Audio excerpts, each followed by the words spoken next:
காதலன் நான். நான் எழுதும் லெட்டர்.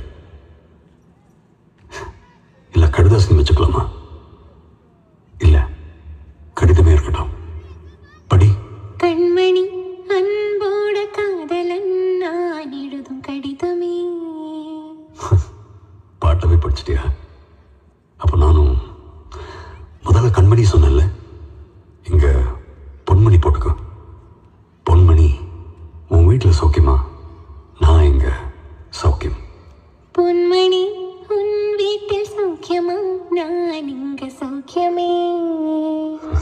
உன்னை நினைச்சு பார்க்கும்போது மனசுல கவிதை அருவி மாதிரி கொட்டுது. அதை எழுதணும்னு உட்கார்ந்தா அந்த எழுத்து தான் வார்த்தை.